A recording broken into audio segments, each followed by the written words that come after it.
Martes 16 de octubre, saludos señoras, señores, bienvenidos un día más a esta revista de prensa, a este rincón que reservamos para la lectura y para el comentario de las portadas de los diarios que se editan en Córdoba. Viene el día Córdoba ABC, hoy como cada martes nos acompaña Juan Ruz. Juan, bienvenido. ¿Qué tal, José Luis? Buenos días. Director, como saben, del diario El Día de Córdoba, y con él vamos a hacer este repaso. Hay temas distintos. Vamos a empezar por el diario El Día hoy, que es el tema más local, quizá, de los que aparecen en las portadas. Titula el diario El Día, 5 columnas: la presión fiscal de Córdoba es una de las más altas de Andalucía. La capital está a la cabeza de los tipos que gravan el impuesto sobre vehículos. Cada cordobés paga una media anual de 140 euros en tributos al consistorio. Bueno, son estadísticas, las estadísticas son muy frías, aritmética pura y dura. Dice que Córdoba está entre las 4 capitales, o la cuarta en concreto, andaluza, con la presión fiscal más alta. El Ayuntamiento luego siempre rechaza este tipo de análisis o de estudios, porque bueno, cada cual hace unas cuentas raras, y uno salen unas cuentas y otros salen otras cuentas. Bueno, esto se trata de informes que normalmente evalúan distintos organismos y la verdad que siempre aparecemos en ese listado, ¿no? Nosotros nos referimos al estudio correspondiente al año pasado, donde se analizan las principales capitales o ciudades de más de 100.000 habitantes de toda España, y ahí aparecemos siempre con la presión fiscal, ¿no? Que es alta en Córdoba no es nuevo, lo que sí es verdad que se va ratificando cada año que estamos en ese listado, ¿no? Y cuando se hace la comparativa, pues se ve claramente que sí, que seguimos estando ahí. Supongo que es algo a lo que nos estamos habituando o estamos ya habituados, pero que es una realidad que no se puede negar, ¿no? Y en el tema, por ejemplo, como tú destacabas, del impuesto de automóviles, pues también siempre yo creo que históricamente hemos estado entre las ciudades andaluzas que más cuesta el que denominamos el sello del coche, ¿no? Y ahí está esa realidad, eso no lo podemos obviar, ¿no? Es verdad que luego cuando se analizan determinados ingresos, claro, dicen, no, es que Córdoba ingresa tantos millones de euros. Claro, si se compara con Sevilla, donde el volumen de vehículos es mucho más coches, pues lógicamente ingresamos menos, pero porcentualmente lo que pagamos es muchísimo más, ¿no? Yo creo que repito, es un dato que está ahí, que se va ratificando cada año y que, bueno, pues simplemente que cada cual analice y saque sus conclusiones al respecto, ¿no? Los impuestos y tasas municipales son la principal fuente de ingresos que tiene el Ayuntamiento, es de donde luego provienen los recursos para hacer frente a los gastos, tanto el gasto en materia de personal, como en inversiones, como también en prestaciones sociales, las que le corresponden al Ayuntamiento. Siempre está este debate, recaudar más para dar más servicios, recaudar menos y dejar que la gente se busque un poco la vida, un poco el liberalismo frente a las políticas más sociales. En el caso de Córdoba, lo malo de este tipo de lectura es que luego, cuando acaba los ejercicios, queda dinero sin ejecutar, presupuesto sin ejecutar, sin gastar, para que nos entendamos. Que de ahí, el otro día decía José Bellido que para qué quieren subir los impuestos o no bajarlos cuando está sobrando dinero. Claro, es que ahí confluyen varios factores, ¿no? Ahora mismo la sensación que tenemos, porque lo que nos han explicado los dos últimos gobiernos municipales, y tendremos que creerlo, las cuentas del ayuntamiento están prácticamente saneadas, ¿no? Y es verdad que queda cada año un remanente de fondos que no se gastan, pues por distintas circunstancias. Yo creo que la primera, y hemos hablado aquí en este programa de eso, es que el área de contratación, pues bueno, tiene las dificultades que tiene, y muchos de los proyectos no es que no se quiera ejecutar, sino que no se llega porque se atascan en determinados departamentos de capitulares. Le hace, por ejemplo, contratación u otro. Entonces, claro, al final se genera un volumen de recaudación, como tú dices, que no se invierte, que no revierte luego en la sociedad, ¿no? Y luego, con el matiz ya político, si queremos, de que, bueno, cuando llega el último año, como en este en el que estamos, preelectoral, pues intentan acelerar tanto la contratación como la ejecución de proyectos y demás, ¿no? Yo creo que es algo a resolver. Es verdad que aquí la ideología cuenta mucho, hay partidarios de una reducción de impuestos y que, en fin, que todo esté más o menos liberalizado, y hay otras formaciones pues que apuestan por una recaudación para que el ayuntamiento tenga fondos, tenga colchón para afrontar determinados proyectos, ¿no? Yo creo que aquí habría que, como en todo, habrá que buscar un equilibrio, ¿no? Que la presión fiscal esté de acuerdo o más o menos en sintonía con lo que es los salarios y de medios de los cordobeses, por un lado, y segundo, que el ayuntamiento, de los fondos que dispongan, que me parece que tiene que disponer de fondos, pues que al final se ejecuten, que es lo que vamos a repercutir, porque seguramente todos los ciudadanos, aunque nos quejemos a la hora de pagar tributos, si luego lo vamos recompensado en servicio y en atención ciudadana, pues desde luego nos sentiremos muchísimo más satisfechos y muchísimo más tranquilos, ¿no?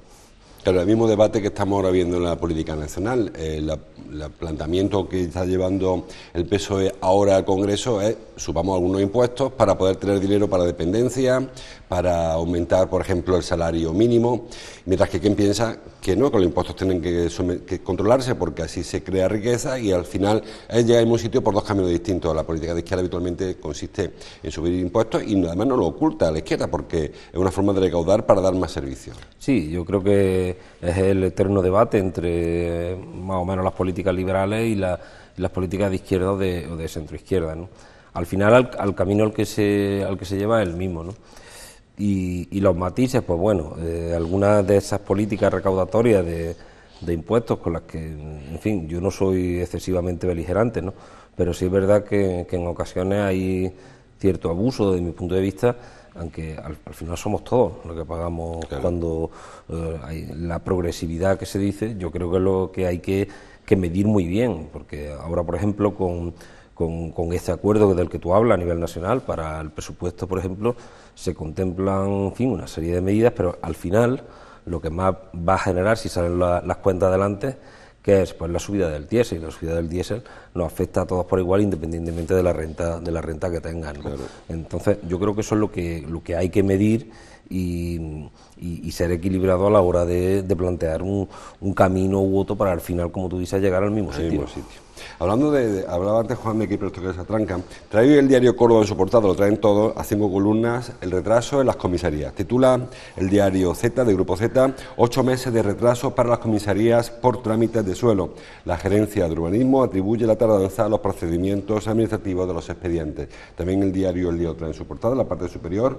Interior espera aún la cesión de suelo municipal para las 2 nuevas comisarías, y también lo he leído en el diario ABC, no sé si la portada o dentro.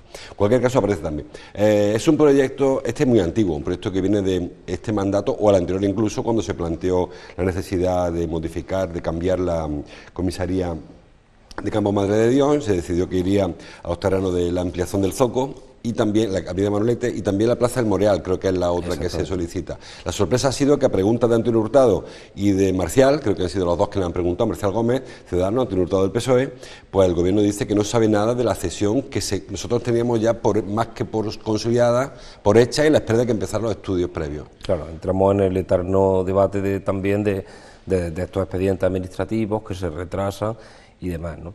Yo creo que aquí debería de manera excepcional se debería de haber acelerado esta cuestión, esta cesión de terreno, por una sencilla razón, porque es que venimos de un precedente que yo creo que tú y yo lo hemos comentado aquí en una ocasión, es que en fin, yo creo que roza casi el escándalo, ¿no? Y es que un gobierno decide remodelar o reformar una comisaría como la de Campo Madre de hoy, se encuentra que llevan ahí 50 años y que los terrenos no son suyos. Vamos, es algo inaudito y que yo desde luego no todavía estoy perplejo de que se diera esa situación, ¿no? A partir de ahí se intenta buscar una solución porque la MUPOL o esta mutua de la policía no estaba dispuesta o quería negociar la venta de terrenos como si fuera precio de mercado, y se tienen que buscar estas dos opciones, ¿no? Dos opciones de urgencia, prácticamente, para rehabilitar eso o tener 2 nuevos espacios en los que construir las 2 comisarías.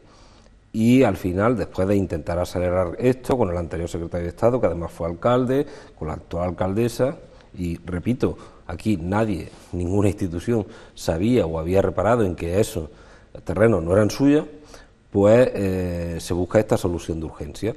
Yo creo que con buen criterio se seleccionan esos dos espacios. Además, yo creo que se hizo de una manera, desde mi punto de vista, ejemplar, como es contar con los sindicatos policiales y con los distintos colectivos para ver los sitios más idóneos, y a partir de ahí, pues bueno, entramos en ese retraso administrativo de venga usted mañana, hoy un papel, mañana otro papel, demás. Yo creo que no tiene sentido y es un proyecto de ciudad que desde luego tiene una fácil solución, con lo cual no sé si es en urbanismo, no sé si es en otro departamento del ayuntamiento, pero esto desde luego no tiene sentido que se vaya retrasando así, más aún cuando hay una partida ya contemplada en los presupuestos del Estado para realizar esos proyectos a lo largo de este ejercicio y que se vaya avanzando, que es lo que necesitamos. Lo que sí es verdad que las instalaciones actuales en Campo Madre de Dios ni son las más idóneas para la gente que trabaja allí, ni de luego para el ciudadano que va a solicitar cualquier tipo de prestación, ¿no? Claro. Según la pregunta de Marcial Gómez, que fue el 1 de octubre, Marcial Gómez preguntó al Gobierno que cómo va el asunto. O sea, preguntó a Interior que cómo va el asunto de la nueva construcción. Luego lo hizo Antonio Hurtado y nos enteramos de que la respuesta del Gobierno es que no va al asunto porque aún no se ha notificado por parte del Ayuntamiento de Córdoba dónde se pueden construir las nuevas comisarías, que recuerden, una va a sustituir, como decía Juan, la de Campo Madre de Dios, la otra del Parque Figueroa. Se van a hacer una comisaría central, una comisaría en la zona de Levante, en este caso en la Plaza del Moreal, creo que es la Plaza del Moreal. Sí, en la Plaza del Moreal.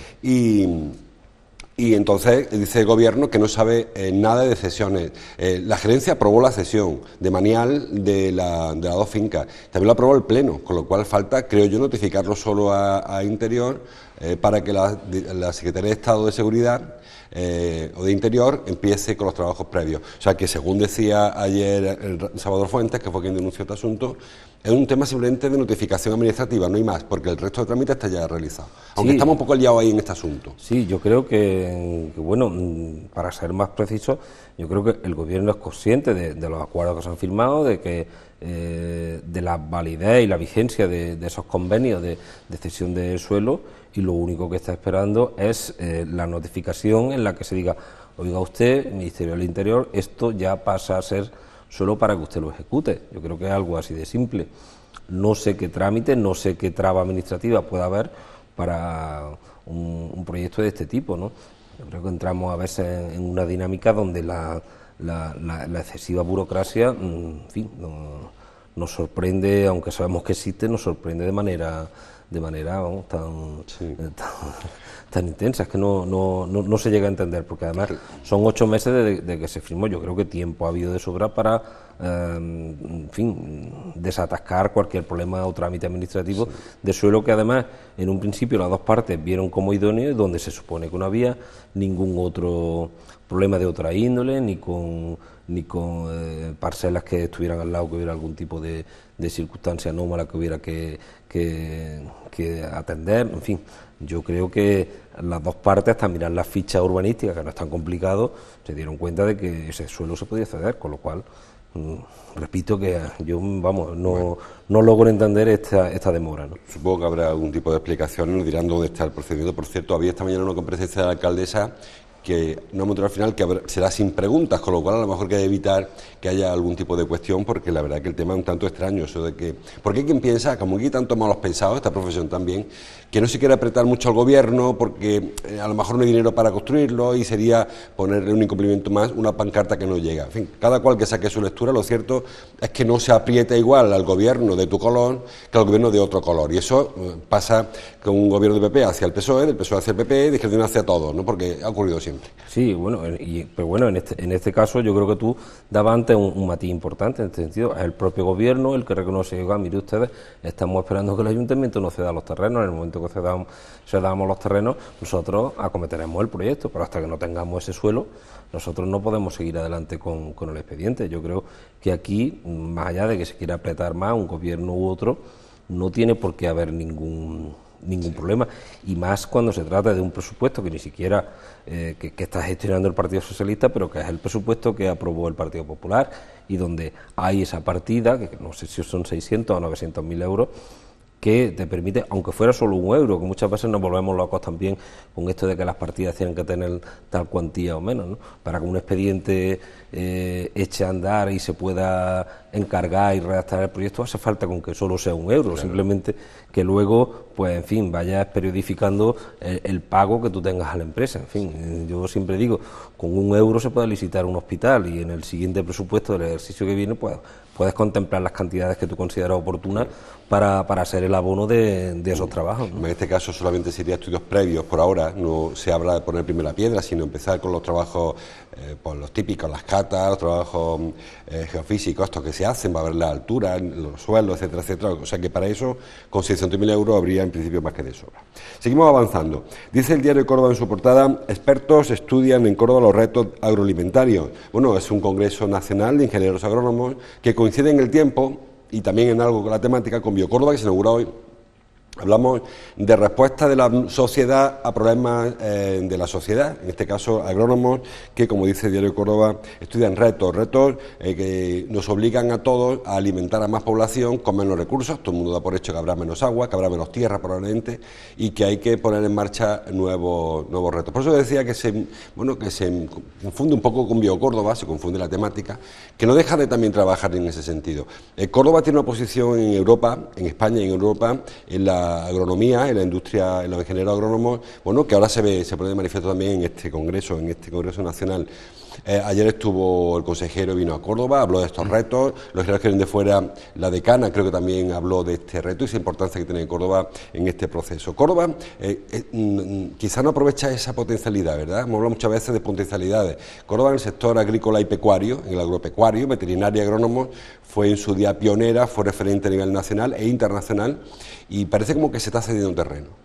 Yo más que ceder terreno, aunque coincido contigo en el análisis, yo creo que nos hemos habituado tanto a que tal vez no sabemos ver que esos expertos que tenemos que están, o que son cordobeses o que han estudiado aquí en Córdoba y han desarrollado su carrera profesional aquí, ejercen como verdaderos embajadores de nuestra escuela de agrónomos, de nuestra universidad, y tal vez hemos perdido un poco la referencia sobre dónde están y qué peso tienen a nivel mundial, ¿no? Y yo creo que eso sí se mantiene. Otra cosa es que aquí sepamos reconocer un poco ese trabajo y esa labor, ¿no? Pero yo creo que la posición de agrónomos a nivel nacional yo creo que es indiscutible, en Andalucía por supuesto que también, y de hecho este tipo de congresos yo creo que nadie duda, no va a haber ninguna otra ciudad en la zona sur de España que quiera competir con Córdoba a la hora de desarrollar y abordar todos estos proyectos, ¿no? Yo creo que es una cuestión más de dar difusión y de explicar lo que realizan este grupo de investigadores que, como tú bien dices, se van encontrando con nuevos retos, cada vez menos tierra, cada vez más población, cada vez más problemas para el productor original a la hora de elaborar, vamos, a la hora de vender y rentabilizar sus cosechas, y todas esas cuestiones son las que se resuelven, y para eso Córdoba yo creo que va a seguir siendo una referencia, y lo que tenemos que creernos los propios cordobeses y desde luego ser conscientes del trabajo que se hace aquí y que no se hace en otros sitios, ¿no? Pues yo me refería, Juan, a que muchas veces cuando hablamos de un futuro a medio plazo para la provincia, para Córdoba y su provincia, hablamos de que si el turismo, de que si la agricultura, de potencialidad cultural.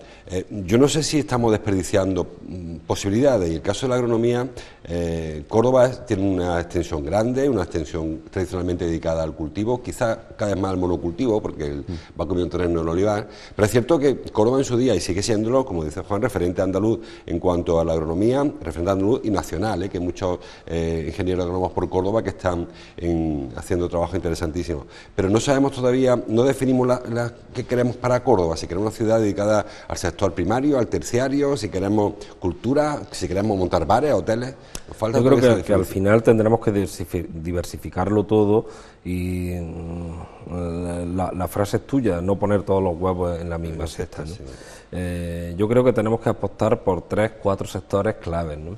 Y de hecho yo creo que el camino que se está haciendo, no te diría que es bueno, pero que la senda escogida yo creo que ahora mismo es la correcta, ¿no? A excepción del palo de la industria, donde seguimos teniendo un déficit que no acabamos de desarrollar el potencial industrial que puede tener Córdoba, tanto por su logística y demás, ¿no?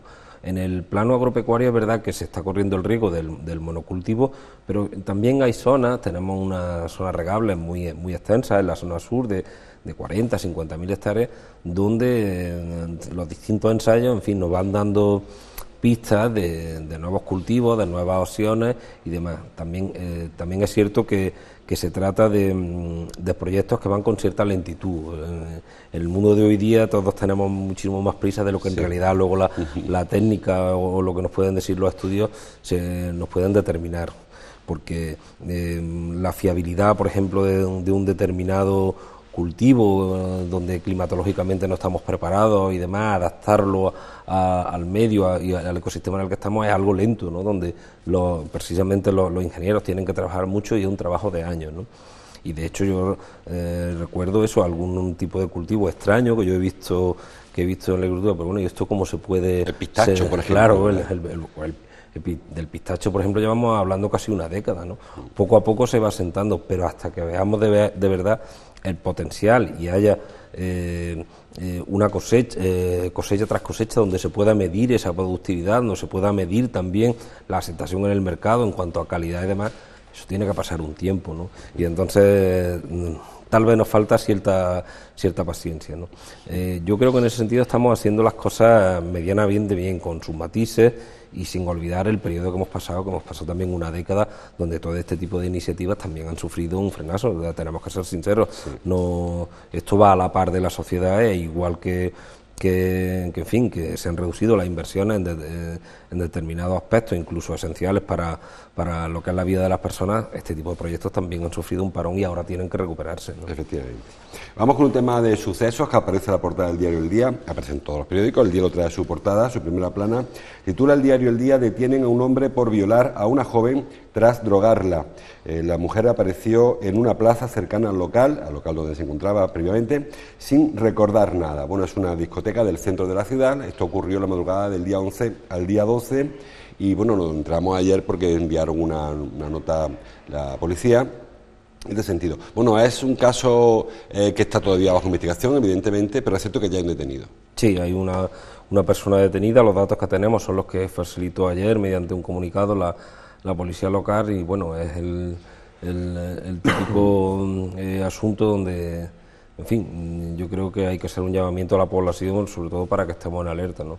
Vivimos en una ciudad tranquila donde este tipo de cosas no suelen prodigarse mucho, pero bueno, siempre está bien que estemos en alerta y sobre todo que en el caso de que desgraciadamente ocurren, pues que se denuncien, porque es la única manera de también un poco tratar de que quien tenga esa mala intención, desde luego, se venga atrás y no ocurra, ¿no?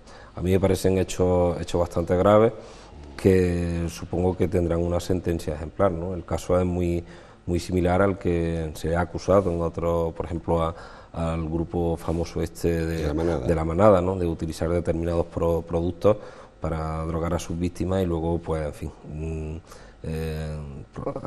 realizar una agresión sexual, ¿no? Me parece lamentable y yo creo que esto nos debe poner a toda la población en alerta de que estas cosas pueden ocurrir, ¿no? Uh-huh. La chica asegura, según el relato de la policía, que estaba en una discoteca esa noche, que le digo, del 11 al 12, un joven se le acercó, ella tiene 26, el 28, que lo recuerda de memoria, un joven se le acercó, le ofreció una bebida, ella ingirió parte de la bebida y se acuerda de poco más, se acuerda de que la sacaron del local y de que apareció al rato en una plaza, pudo volver al local, sus amigos la vieron en estado desorientado, llamaron a una ambulancia, fue al hospital y ahí determinaron que efectivamente había sufrido una agresión sexual, incluso unas quemaduras en el torso y en el abdomen, de cigarrillo, y se procedió a la búsqueda del chico, del presunto violador, gracias a la descripción de ella y de algunos miembros, algunos otros usuarios de la discoteca. Le detuvieron y hasta ahí donde conocemos, y a partir de ahora tendrá que ser la investigación. Solamente, como decía Juan, extremar precaución, y si alguien te ofrece una copa, da igual que sea un chico, una chica o quien sea, hombre, pues no tomar nada que te ofrezca alguien porque puede darte cualquier cosa. Suena esto un poco a padre, pero es que es la realidad. Sí, pero bueno, son medidas de seguridad, de garantía, que yo creo que tienen que tener todos los jóvenes, y que los padres, verdad, que también lo expresamos cuando los que tenemos hijos adolescentes, y que ese mensaje tiene que estar ahí, ¿no? En caso de desconfianza, de no conocer a una persona, por no aceptar, desde luego, una copa de alguien que venga ya servida en la mano, que no sirven delante tuya, que no vean, que tú no veas cómo abren esa botella. En fin, yo creo que hay una serie de recomendaciones que no son de ahora, ¿no? Que incluso de tiempo atrás, pues yo creo que todos hemos pasado por eso y hemos recibido esos consejos por parte de nuestros mayores, ¿no? De que mucho cuidado con ese tipo de... Este caramelo de que no conozcan, ¿no? Una cosa, algo parecido a lo que, claro, a lo que está ocurriendo ahora. En fin, Hay otro suceso, Juan, también relacionado con la violencia de género, bueno, en este caso menos, que es este hombre que también detuvo a la policía ayer después de retener a su mujer y sus hijos en su domicilio. Tenía un arco, tenía unas pistolas, algo también. Sí, tenía algún arma de fuego, tenía también algún, no sé si algún otro tipo de artilugio que pudiera utilizarse como arma.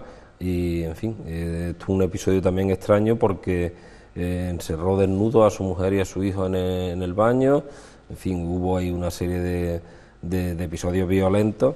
Luego se enfrentó a la policía, de hecho 2 policías resultaron heridos, y es verdad que aquí me llamó la atención el hecho de que luego ya en la declaración la mujer como que no quería denunciar presunto agresor, sí. al presunto agresor, ¿no? Yo creo que son estas cosas en las que también los medios tenemos nuestra responsabilidad desde luego de decirle a estas personas que cuentan con el apoyo yo creo que de toda la sociedad, ¿no? Y de las instituciones para que en un momento dado denuncien que también tendrán su protección y tenemos que entre todos salvaguardar primero su vida y luego sus derechos, ¿no? Claro, porque al final de todo esto, cuando una mujer decide denunciar al padre de sus hijos, antepone también el mañana, ¿qué va a pasar mañana? Una mujer denuncia al padre de sus hijos, sabe que rompe la familia en ese momento, que deja a sus hijos en indefensión, que dónde me meto yo mañana, qué hago con mi familia, y eso es lo que quizá, ahí es lo que está fallando en la protección del Estado, porque es verdad que muchas mujeres no dan el paso, porque la incertidumbre que se crea a partir de esa denuncia les invita a retirar la denuncia directamente, a conformarse con lo que tienen en previsión de males mayores. Sí, pero yo creo que ahí también tenemos que ser conscientes de que nuestro Estado es muy garantista. Hay muchas entidades privadas, públicas y público-privadas que ofrecen una salida a estas personas y que sabemos que se le cae un poco su castillo de naipes o su modelo de vida, pero que lo primero que tienen que pensar es en salvaguardar la vida tanto de su hijo o de su hija como la suya misma, ¿no? Y que hay salida. Yo creo que en ese sentido están los canales y se dispone de los medios para ayudar a ese tipo de personas a rehacer su vida. Yo entiendo que es una decisión muy complicada, ¿no? Pero a veces yo no sé si la salida sería que en esos momentos de trámites policiales obligatorios, porque se tienen que hacer para esclarecer unos hechos, no sé si sería conveniente, una vez pasada esa fase, que hubiera una atención inmediata por parte de las instituciones, sobre todo desde el punto de vista psicológico, para que esas personas al menos tuvieran las suficientes ideas claras como para saber esto es lo que te podemos ofertar desde las instituciones, desde lo público o la sociedad en general, para, si usted quiere acabar con esta situación, aquí tiene los medios, ¿no? Hay que decir, no obstante, que hace unos años que ya no hace falta denuncia para perseguir este tipo de delitos, lo puede hacer la policía, lo puede hacer la fiscalía a instancia propia, no hace falta que haya una denuncia, como antiguamente sí que se requería para denunciar una violación, por ejemplo, no había violación, sino había una denuncia de la violada. Ahora la policía puede hacerlo o incluso la fiscalía no tiene por qué esperar de oficio, se pueden perseguir estos delitos. Vamos rápidamente, quedan 2 minutos, tenemos 2 o 3 asuntos que ver. Por ejemplo, el cintillo que trae el diario Córdoba en su portada, en la parte superior, el Cabril, dice, bajo lupa europea, hay una foto en la que aparece Antonio Maillo, líder de Izquierda Unida de Andalucía. Es un asunto antiguo, del año pasado, creo recordar, donde Izquierda Unida solicitó al Parlamento Europeo que investigara un traslado de restos de residuos nucleares, residuos atómicos, como quieran llamarle, que se hizo sin la medida de seguridad que se exigen y que ahora por fin se va a debatir en el Parlamento.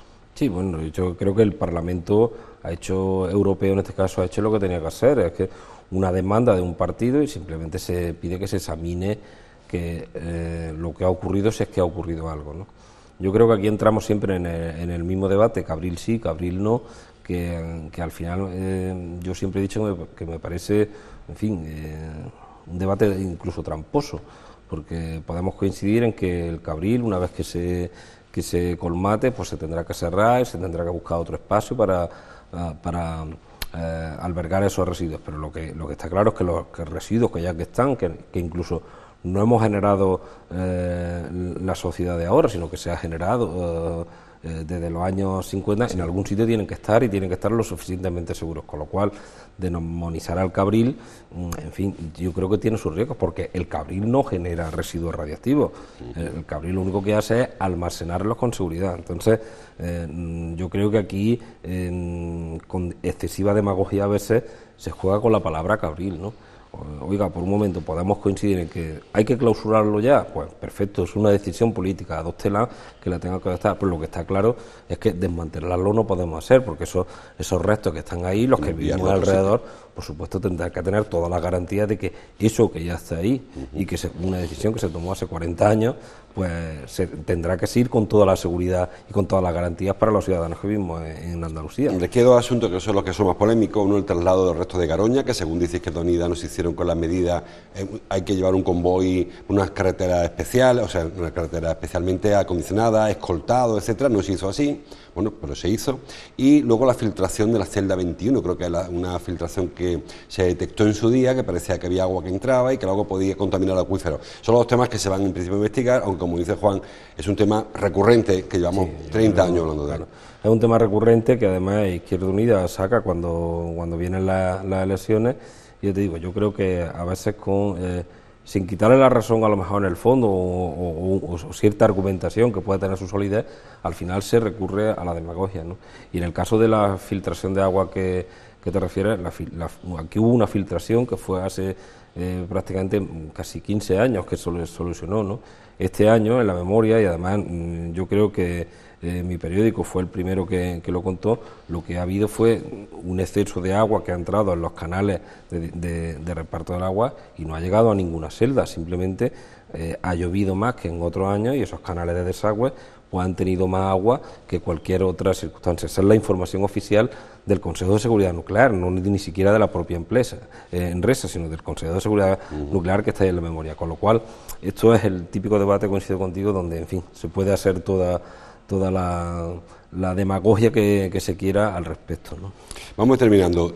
Trae a veces en su portada hoy un tema del que ya hemos hablado, y es el tema del personal en la policía local. Jubilaciones e impago de horas extras, dice, ponen en jaque la cobertura de la policía local. Cobertura, bueno, directamente ya hay una serie de acontecimientos ciudadanos, populares, que no se pueden cubrir con el agente de la policía local.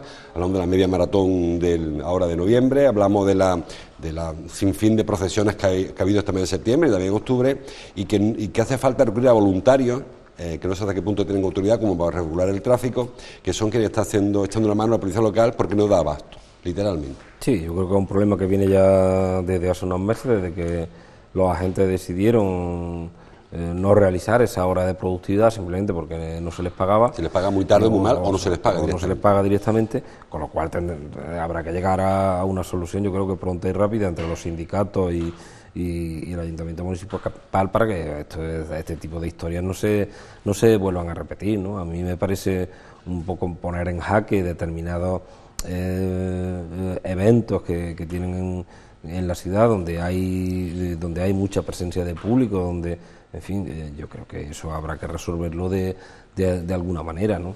Yo confío en que al final se pagan los atrasos, los acuerdos entre los sindicatos y el ayuntamiento se lleve a efecto. A mí me consta que el concejal de seguridad, Emilio Mente, está trabajando en ello desde hace tiempo y sí. Me consta que a título personal le preocupa esta cuestión, pero al final van pasando los meses y es verdad que no se acaba de resolver. Recordemos que durante la feria Emilio Mente llegó a dimitir porque no se le atendía o porque no era capaz de encontrar una solución, y él teme, lo que muchas veces hemos hablado en esta mesa, que un día ocurra algo y haya dos policías locales cubriendo un acto donde haya 3.000 personas. ¿Qué ocurrirá y de quién es la responsabilidad? Y Emilio, recordamos todo, yo que presentó su dimisión, que casi por hora estuvo prácticamente dimitido. Sí, prácticamente en un arrebato ahí momentáneo medio dimitió, no dejémoslo ahí, medio dimitió, porque todos sabemos de la visceralidad de Emilio en determinadas ocasiones, ¿no? En aquel caso creo que era por los bomberos, no era por los bomberos. Pero era un tema parecido también. Sí, era un tema el día que ocurra algo habrá un problema a bordo y yo no voy a estar aquí si no me dais una respuesta. Exactamente, son cuestiones, en fin, que el personal que se dedica al servicio, a la emergencia, pues está claro que están en una situación muy parecida, ¿no? Yo creo que también en estos casos a grandes males, grandes remedios, ¿no? Supongo que hasta que se solucione esto también yo creo que hay canales de participación con otros cuerpos policiales, llámese Policía Nacional, e incluso en determinadas cuestiones, por ejemplo, hablamos de maratones, pues hay maratones donde sencillamente se tiene que ocupar vías públicas que son carreteras, pues la presencia de la Guardia Civil. Yo creo que también hay que darle una vuelta, ser más imaginativo a veces para solucionar este tipo de problemas, y seguro que otros cuerpos policiales también pueden echar una mano al respecto, ¿no? Habrá soluciones. Y terminamos hablando del mosquito tigre. Llevamos ya tiempo hablando de él. Hoy titula el diario Córdoba, una información que también ayer nos ofreció la universidad. La universidad detecta 3 focos de mosquito tigre en la ciudad, en la capital, porque ya ha habido presencia, se iba acercando poco a poco. También es cierto que la información nos desalertan un poco, nos frenan la alarma o la rebajan, diciendo que el clima de Córdoba no es propicio para la presencia de este mosquito, pero bueno, han aparecido 3 mosquitos tigre. Sí, el primero tuvo lugar la semana pasada, que ya nos informaron desde urbanismo. El equipo de ecología de la universidad se pudo trabajar y ya ha detectado 3 focos. Yo supongo que con el paso de la semana irán apareciendo más. Y la solución, más que alguna medida paliativa que se pueda poner por parte de las instituciones, yo creo que la clave la has dado tú, y vamos, la han dado los propios expertos, ¿no? Va a estar en el clima, ¿no? La climatología no es la más apropiada para este insecto, pero en fin, veremos en el futuro a ver qué pasa. Supongo que más de un foco, y más de 2 y más de 10 seguramente aparecerán. Y luego pues la climatología pondrá en su sitio al dichoso bicho. Esperemos que no haya psicosis, porque bueno, ya ocurrió este verano con las avispas asesinas estas que hubo sobre todo por Galicia, y bueno, no todos los mosquitos que hay, que sigue habiendo, son tigres y no hay que alarmarse en principio, pero es cierto que un mosquito que es peligroso, que puede transmitir el dengue incluso. Sí, tenemos que tomar las precauciones, y desde luego con los más pequeños, ¿no? En caso de que las familias vean cualquier picadura extraña, pues que se pongan en contacto con su centro de salud, que seguramente le orientarán al respecto, ¿no? Bueno, por último, para más información en los periódicos, por ejemplo, tras el día que juega el Córdoba frente al Elche, en Alicante, esta segunda ronda para el Córdoba, la Copa del Rey, que bueno, que sería un poco un efecto paliativo en caso de superarla, aunque yo sigo pensando que Sandoval tiene la cruz echada, que si no pierde hoy, lo van a echar el lunes que viene, porque el Córdoba necesita un revulsivo, y quizá siempre el revulsivo pasa por cambiar de entrenador. La cuerda se rompe siempre por el lado más débil, y todo apunta que quien más dificultades tiene para continuar va a ser Sandoval, desde luego. Y la foto del partido de ayer: España perdió frente a Inglaterra, el diario Córdoba, primera derrota con Luis Enrique, con foto de la desolación de Gea y Ramos, un mal arranque condena a España, titula El Día, España no da la talla ante Inglaterra, titula el diario ABC. Más información, como siempre, baja en el kiosco, cómprenlo, que por cierto hoy traen el premio Planeta, que se falló anoche, como es tradicional, el de Santa Teresa por la noche, lo ganó Posteguillo, que es un autor muy conocido, sobre todo en literatura histórica, de Roma, un experto romanista se dice, y que una novela muy interesante en clave de mujer, por cierto. Sí, además un hombre muy vinculado a Córdoba, porque ha venido cada vez que se ha demandado que esté presente, siempre ha tenido a bien venir a Córdoba desde hace muchísimos años. Y la finalista, también un tema de mujer, que no recuerdo el nombre ahora, la hija de Sánchez Dragó. Exactamente. Ayanta Barili, que es la hija de Barili. Fernando Sánchez Dragó, y que también una novela muy en clave violeta. Sí, o sea, se llama, de hecho, Mar Violeta Oscuro, se llama, creo, la novela. Sí, yo creo que el titular, cuando acabe el año, ya lo tenemos, va a ser el año de la mujer, este 2018, a buen seguro. Pues seguro que es porque se lo merece, y porque hay que entregar muchos más años de la mujer. Gracias, Juan, como cada martes, por tu visita. Un placer estar aquí. Gracias a ustedes por estar ahí. Le dejo con Ángeles Mellado, con su café y media. Mañana seguimos leyendo la prensa. Hasta entonces, como siempre, gracias por su atención.